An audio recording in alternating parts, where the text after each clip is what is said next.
Hello, friends, and welcome back to Leadership, Life, and Legacy. Today, I want to talk about something we all search for: inspiration. For me, it comes in the form of something completely unexpected, something natural yet powerful, and yes, divinely timed. It comes in the form of a rainbow. Several years ago, my family lost someone very dear to us. She wasn't just a loved one, she was a force, a light. A woman who, despite fighting stage 4 cancer, never once had a pity party. She never made excuses.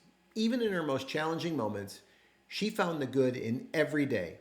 She reminded all of us to celebrate the time we had with one another. She lived with grace, courage, and an unshakable spirit. When she passed, I'll be honest, it left a hole, a void that time doesn't just magically fill. A short while later, we attended the wedding of her daughter in the Georgia mountains. It was a perfect day. Sunny skies, joy was in the air. But just as it came time to dance, sing, and celebrate a new beginning for this young couple, the skies darkened and the rain came. And not just any rain, it poured. We are talking biblical rain. Through all of this, something extraordinary happened. Across the mountains, stretching from one end to the other, was the most beautiful rainbow I had ever seen. And then, as if that wasn't enough, a second rainbow appeared. End to end, clear, brilliant, magnificent. People young and old ran outside, men in suits, women in dresses. We danced, we sang, we stood in awe. Most everyone knew this was no accident. This was a sign, a message, a divine reminder from someone we loved that life should still be celebrated, that storms end, that beauty follows loss, that joy is still possible. That rainbow became a symbol for me, a reminder to keep going. Fast forward a little more than a year later, on a day that would change my life, I learned the company I had served faithfully for years was making a business decision to consolidate functions. As such, my role was being eliminated. It's the kind of news that can shake you, that makes you question who you are, where you're going, and what really matters. Later that day, my 10-year-old son asked me if we could go outside and play catch. So out we went. As we tossed the ball back and forth, I was reminded that my most important title isn't executive or C-level anything. It's dad. Then, with that unique 10-year-old excitement, my son yelled out, "Dad, there's a rainbow behind you." I turned around, and sure enough, there it was. Another full end-to-end rainbow. And again, a second one joined it. Only this time, there was absolutely no rain. I stood there stunned, humbled. This was no coincidence. This was a message, a sign from someone dear to me, someone who had been with me all along saying, it's going to be okay. You're not defined by a title or a company. You're defined by your character, by your commitment, and by your purpose. That rainbow reminded me again that everything would be okay.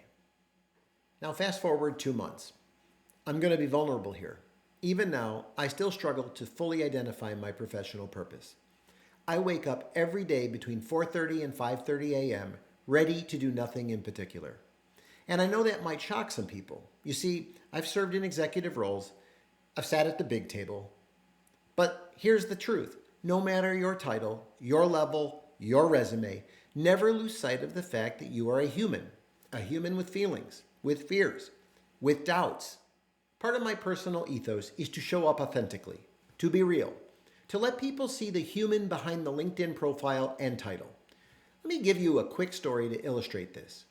Earlier in my life, I umpired professional baseball, and in that role, we were trained to have thick skin because at best, half the people in the stadium would think we made the right call. And yet, every decision we made had impact. Every call mattered. That awareness, that emotional intelligence carried with me into the boardroom. It shaped my leadership. It also taught me the value of situational awareness, understanding the room, the people, and most importantly, yourself. So last week, after coming off of a disappointing event, I was driving back from dropping my son off at school, and I was reflecting, processing, feeling the weight of what's next. And then, just like that, there it was again, another rainbow. And not just one, but two. Yet again, no rain. Just a perfect double rainbow stretched across the sky like a celestial exclamation point. I laughed, I cried, I smiled, because I knew this was no accident. It was her. It was a reminder, my inspiration, my kick in the pants from above. Rob, you've got this. I'm watching. Keep going. Stay grounded and stay human. That rainbow is my inspiration. It shows up when I need it the most. And my hope for you is that you'll find yours. Whatever it looks like, whether it's a person, a symbol, a song, a place, hold on to it. Let it remind you that storms pass, that you are not alone, and that your worth is not defined by your resume, but by your heart. Thank you for letting me share this with you. And if you made it this far, I hope it reminded you to stay open to your own rainbow, because you never know when it might appear. Thank you for watching, and see you next time on Leadership, Life, and Legacy.